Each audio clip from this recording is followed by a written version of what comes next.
Prisionero de guerra en Corea del Norte, 1951. El día comenzó como cualquier otro vuelo. De patrulla. Tenía 21 años, un uniforme limpio y la ilusión de que la guerra aún estaba lejos de tocarnos. Pero, en cuestión de minutos, todo cambió. Una explosión cerca del motor de nuestro avión hizo que el rugido se convirtiera en un grito aterrador. Miré a mi compañero de asiento y ambos comprendimos lo inevitable. No volveríamos a nuestra base ese día. Salté con el paracaídas y mientras descendía, el aire cortante me hizo llorar. Todo estaba cubierto de nieve, árboles y ríos que nunca había visto. Al tocar el suelo, la nieve helada me penetró las botas y caló hasta mis huesos. Antes de que pudiera incorporarme, soldados norcoreanos surgieron de los árboles, nos rodearon con fusiles y uno me golpeó en la cabeza con la culata. Sangre y polvo se mezclaron en mi rostro mientras me arrastraban hacia un camión improvisado. Otros prisioneros estaban allí, algunos cubiertos de barro, otros temblando de miedo. La incertidumbre era peor que cualquier golpe. No sabíamos si sobreviviríamos hasta el amanecer. Cuando llegamos al campamento, el sol ya se estaba poniendo. Las chozas de madera podrida se alzaban como sombras entre el barro y la nieve. Los guardias nos empujaron dentro de una de ellas. Estaba oscura, húmeda y olía a sudor y miedo. Nos apretujaron unos contra otros, sin mantas ni colchones. Intenté acomodarme, pero la tierra fría me quemaba la espalda. El aire estaba denso y olía a humo, barro y desesperación. La cena fue un cuenco de arroz aguado, apenas suficiente para calmar el estómago. Algunos compartieron migajas con los más débiles, otros las escondieron para roerlas después de que los guardias se fueron. Cada bocado era un tesoro que podía significar la diferencia entre la vida y la muerte. Esa noche el frío se volvió insoportable. Nos acurrucamos unos contra otros, compartiendo calor y palabras de aliento en susurros. Algunos lloraban en silencio, otros permanecían inmóviles, con la mirada perdida en el techo. Yo sentía que la esperanza se me escapaba, pero recordaba el rostro de mi madre, los domingos jugando béisbol, el olor del pan recién horneado. Esos recuerdos eran mi refugio, mis brasas de humanidad en medio de un infierno. Los días en el campo se repetían como un ciclo interminable de sufrimiento. Nos levantábamos antes del amanecer, temblando de frío y miedo para formar filas en el patio. Los guardias nos contaban las reglas. Un paso en falso, un gesto inapropiado, y serías castigado. El castigo podía ser una paliza, permanecer de pie horas bajo la nieve o trabajos adicionales con cadenas. Una vez un compañero de Kentucky intentó esconder unas migas de pan. Lo atraparon, lo golpearon brutalmente y lo obligaron a permanecer de pie bajo la nieve durante horas hasta que sus botas se llenaron de hielo y sus piernas no podían sostenerlo. Lo escuché gritar, suplicando que pararan, pero nadie se atrevía a intervenir. Aprendimos rápido, la obediencia era la única manera de sobrevivir, pero también había que resistir internamente. Nos obligaban a marchar kilómetros sobre nieve y barro, muchas veces hasta la extenuación. Los que caían eran arrastrados, golpeados o dejados atrás. Vi a compañeros desplomarse y nunca levantarse. Cada paso se sentía como un martillazo en la mente y el cuerpo, y sin embargo, todos avanzábamos. Nos aferrábamos al pensamiento de que mientras nos mantuviéramos juntos, había una posibilidad de sobrevivir. No solo era el hambre o el frío lo que nos quebraba, la tortura psicológica era constante. Cada día nos obligaban a escuchar discursos interminables sobre el comunismo y la decadencia de nuestro país. Nos decían que éramos traidores, que nuestros líderes nos habían abandonado y que la única salvación era unirnos a ellos. Si alguien mostraba resistencia, era golpeado, humillado o privado de comida. Intentaban quebrarnos con preguntas sobre familiares, sobre nuestras convicciones, sobre cosas que nunca habíamos hecho. Algunos compañeros cedieron y firmaron declaraciones falsas. Otros, como yo, nos aferrábamos a la memoria de nuestro hogar y nuestra identidad, tratando de no perder la cordura. Las noches eran peores. El frío se mezclaba con el miedo. Escuchaba los susurros y llantos de los prisioneros a mi alrededor, sus gritos en la oscuridad. Cada sonido me recordaba que la muerte podía llegar en cualquier momento y que sobrevivir no era un derecho, sino un milagro. A pesar de todo, algunos momentos de humanidad nos mantenían vivos. Inventamos códigos secretos, golpes en las paredes, movimientos de dedos, pequeñas señales que nos permitían comunicarnos sin ser detectados. Nos pasábamos mensajes de ánimo, historias de casa, recuerdos de nuestra vida anterior. Algunos dibujaban en la tierra con ramas, mapas de nuestros hogares, escenas de familias o simplemente símbolos que nos recordaban que aún éramos humanos. Estas pequeñas resistencias eran nuestro oxígeno. Nos enseñaban que, aunque estuvieras encadenado, tu mente podía seguir libre. Recuerdo a un compañero que había inventado un juego de memoria. Cada toque en la pared significaba un mensaje, cada golpe una palabra. Nos comunicábamos así por horas, compartiendo noticias, consuelo y a veces simples bromas. Eran momentos efímeros, pero mantenían viva la esperanza en medio del infierno. El frío y el hambre nos enfermaban. Algunos prisioneros sufrían fiebre, pulmonía, infecciones que los guardias ignoraban. La desesperación crecía. Vi a compañeros intentar escapar y ser fusilados frente a nosotros como advertencia. Cada intento fallido nos recordaba que no había salida, que la guerra no solo estaba afuera, sino dentro de cada uno de nosotros. Mi mente recorría recuerdos como un refugio. La risa de mis amigos, la sonrisa de mi madre, la luz del sol sobre los campos de béisbol. Cada recuerdo era un hilo que me sostenía, una manera de decir sobreviviré, no me perderé a mí mismo en este lugar. Aprendí a escuchar mi respiración, a valorar cada movimiento, cada pequeño logro. Comer un bocado, caminar sin caer, mantener la dignidad frente a los abusos. Finalmente, en 1953, después de más de 2 años, nos dijeron que la guerra había terminado. La palabra libertad sonaba extraña, como si perteneciera a otro mundo. Los soldados extranjeros llegaron y nos intercambiaron. Caminé hacia la frontera, temblando de frío y emoción. Pesaba menos de lo que jamás imaginé y mi piel estaba pegada a los huesos. Pero la libertad no borró las cicatrices. Las noches estaban llenas de pesadillas. Veía a los compañeros que no sobrevivieron, escuchaba sus gritos, sentía el frío y el hambre de nuevo. La gente me recibía como héroe, pero yo solo podía responder con silencio. La guerra me había cambiado para siempre. Hoy sigo recordando cada detalle.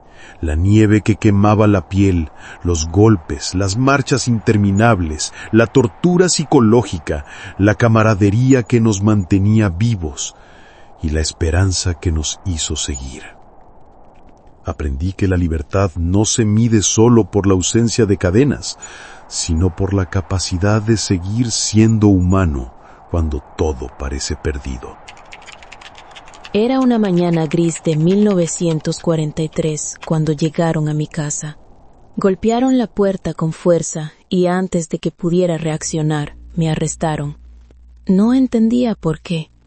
Me acusaron de ser una enemiga del pueblo, de conspirar contra el Estado. Mis hijos lloraban, pero no pude abrazarlos. Me arrastraron hacia un camión y el frío de Siberia me caló hasta los huesos. Los guardias eran implacables.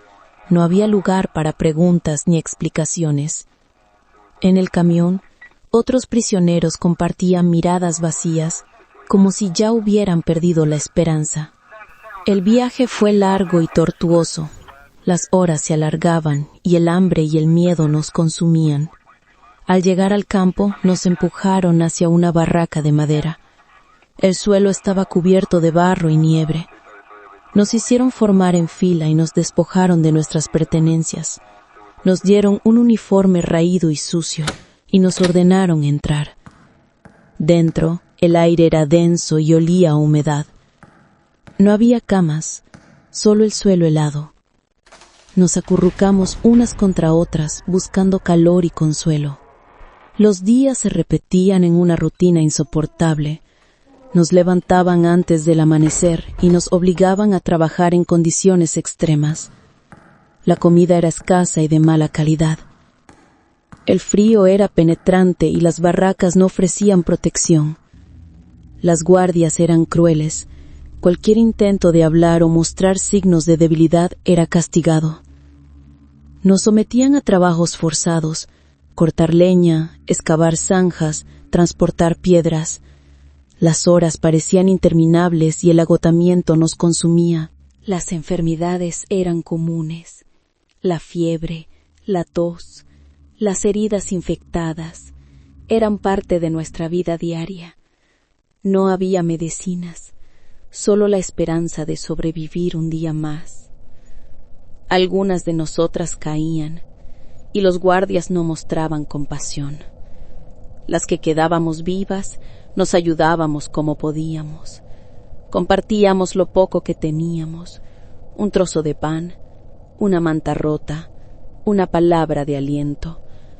A pesar de todo, la solidaridad entre nosotras era nuestra fuerza.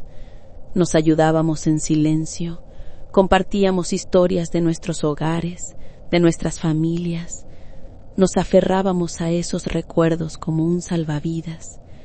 Algunas cantaban en voz baja, otras recitaban poesías que recordaban. La cultura, la música, la literatura se convirtieron en nuestro refugio. Nos daban fuerzas para seguir adelante. Una noche, una de las prisioneras comenzó a contar historias de su tierra natal. Hablaba de los campos verdes, de las montañas, de las fiestas tradicionales. Sus palabras nos transportaban a otro mundo, un mundo que ya no podíamos tocar, pero que seguía vivo en nuestra memoria. Esa noche todas nos reunimos alrededor de ella, escuchando en silencio. Fue un momento de humanidad en medio de la barbarie. Después de años de sufrimiento, finalmente llegó el día de nuestra liberación. Fue un día gris, como todos los demás, pero con una diferencia. Nos dijeron que éramos libres. No entendíamos bien qué significaba eso. Nos dieron un trozo de pan, una manta, y nos empujaron hacia la salida del campo. El mundo exterior nos parecía extraño y lejano. Regresé a mi hogar, pero todo había cambiado. Mi familia ya no estaba. La guerra, el hambre, el miedo nos habían separado. La casa estaba vacía, las calles desiertas. El regreso fue más difícil que la estancia en el campo. La libertad no era lo que esperaba, pero seguí adelante, con la memoria de las mujeres que compartieron mi dolor y mi esperanza. Hoy, al mirar atrás, veo el sufrimiento, pero también la resistencia, la capacidad humana de encontrar luz en la oscuridad, de mantener la dignidad en medio de la humillación. El Gulag no solo fue un lugar de tortura física, sino también un espacio donde la humanidad se preservó a pesar de todo. Las historias, las canciones, las risas en medio del dolor fueron nuestra forma de resistir. No olvido a las que quedaron atrás, a las que no sobrevivieron. Sus nombres, sus rostros, sus voces siguen conmigo. Esta es mi historia, pero también es la historia de todas las mujeres que pasaron por el infierno del Gulag, la historia de nuestra resistencia, de nuestra humanidad. Soldado estadounidense prisionero en Vietnam del Norte, 1967-1973. Era mi tercera misión sobre Hanoi. Volaba abajo observando la ciudad y el tráfico de suministros enemigos, tratando de cumplir con cada orden y no pensar demasiado en el miedo que me atenazaba. De repente, un misil impactó cerca del ala derecha del avión. Todo vibró y el rugido se convirtió en un grito metálico que me perforaba los oídos. El avión perdió altitud con violencia y supe que tenía que saltar. El salto fue aterrador. El viento me golpeaba la cara y las manos, mis botas raspaban contra la superficie del fuselaje y la tensión me paralizaba. Miré hacia abajo y vi los arrozales extendiéndose como un tapiz verde y pequeños destellos de fuego donde mi avión se estrellaba. Mi corazón latía desbocado y en el paracaídas mientras caía, el miedo y la adrenalina se mezclaban en una sensación abrumadora. No sabía si sobreviviría. Apenas toqué tierra, una multitud me rodeó. Me golpeaban con palos, me escupían, me pateaban mientras trataba de mantenerme en pie. Me arrastraron hasta un camión y cada sacudida me recordaba que mi vida estaba ahora en manos de extraños, desconocidos y hostiles. No había palabras, solo gritos y golpes, y yo temblaba de miedo y frío. Aún hoy puedo sentir la aspereza de sus manos empujándome, la presión de los fusiles contra mi cuerpo, y el olor del barro y el sudor mezclados con el humo de los arrozales. Entonces supe que aquellos hombres me llevaban a la cárcel de Hanoi. Mientras nos trasladaban a la prisión, observaba a mis compañeros capturados en otras celdas. Algunos estaban inconscientes, otros lloraban, todos traumatizados. La ansiedad me devoraba. Me preguntaba, ¿llegaré vivo al final del día? ¿Veré el sol mañana? Cada minuto era un recordatorio de la fragilidad de la vida en este nuevo mundo que me había atrapado. Nos llevaron a la tristemente famosa prisión de Hoa Lo, conocida por nosotros como el Hanoi Hilton. Las puertas se cerraron detrás de mí con un estruendo que aún resuena en mi cabeza. El olor era insoportable, humedad de excremento, ratas y cuerpos sudorosos. Nos encadenaron del cuello y los tobillos, apenas podía moverme, y nos empujaron a celdas húmedas, estrechas, con barro en el piso y techos bajos que parecían aplastarnos. Las ratas corrían por los rincones, mordían lo que podían, y el sonido de sus pasos nocturnos nos mantenía alerta. Dormir era casi imposible. Cualquier movimiento podía significar un golpe de los guardias, y cualquier queja era castigada de inmediato. La primera noche, temblando de frío y miedo, lloré en silencio, sintiendo la desesperación apoderarse de mi cuerpo. No era solo el encierro físico, era la presión psicológica constante. Los guardias nos humillaban, nos interrogaban, nos amenazaban con torturas aún peores. Aprendí rápidamente que mostrar miedo podía ser igual de peligroso que resistirse. Cada palabra, cada gesto era observado y evaluado. Cada error podía significar días de aislamiento o palizas. Era un mundo donde cada segundo debía calcularse para sobrevivir. Los interrogatorios eran lo peor. Nos ataban a sillas, nos golpeaban, nos sumergían la cabeza en agua sucia hasta que sentíamos que nos ahogábamos. Nos preguntaban sobre misiones, compañeros, estrategias, y querían que firmara confesiones falsas, que declarara contra mi país. Resistir era casi imposible. A veces podía, otras veces no. La fatiga y el miedo nos quebraban lentamente. Los golpes eran precisos, no siempre brutales, pero suficientes para dejar marcas físicas y mentales. Nos privaban de sueño durante días, nos obligaban a permanecer de pie horas sin movernos, o nos mantenían en celdas minúsculas donde no podíamos estirar las piernas. Cada sesión terminaba con la misma promesa: mañana será peor. Esa frase resonaba en mi cabeza durante meses, manteniéndome en un estado constante de ansiedad. La tortura no era solo física, era el aislamiento, la manipulación emocional, la incertidumbre sobre si viviría otro día. Nos separaban de los compañeros, jugaban con nuestras mentes y trataban de destruir nuestra identidad. A menudo me encontraba hablando solo en la oscuridad, murmurando los nombres de mis amigos, de mi familia, solo para recordarme quién era y que aún existía un mundo afuera. La soledad era insoportable. Pasaba semanas sin ver a otro ser humano, sin poder hablar ni intercambiar una mirada. Para mantenerme cuerdo, inventé un código de golpes contra la pared. 3 golpes significaban sí, 2 no, 5 amigo. Con ese simple sistema lograba comunicarme con prisioneros en celdas vecinas. Nos contábamos historias, intercambiábamos información sobre guardias, compartíamos palabras de aliento.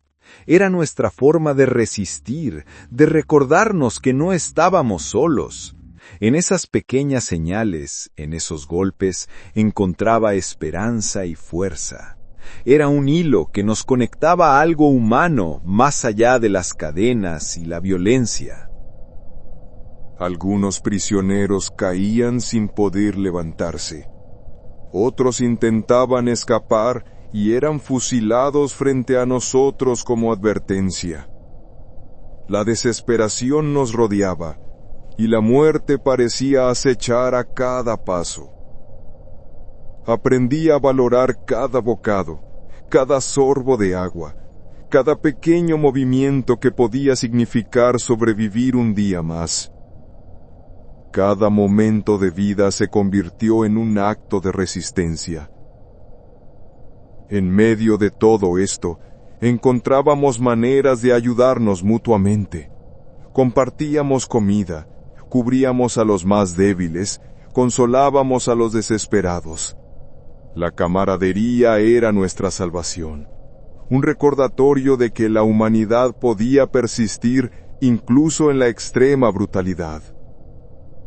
Finalmente, después de 6 largos años, en 1973 fui liberado. Recuerdo la sensación de caminar hacia la luz del sol, después de tanto tiempo en la oscuridad. Cada paso parecía pesado y extraño. Mis piernas apenas respondían.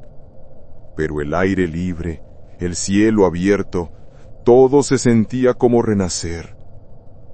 La libertad era extraña, casi desconcertante. Había dejado atrás a muchos compañeros que no sobrevivieron, y la felicidad se mezclaba con el dolor de la pérdida.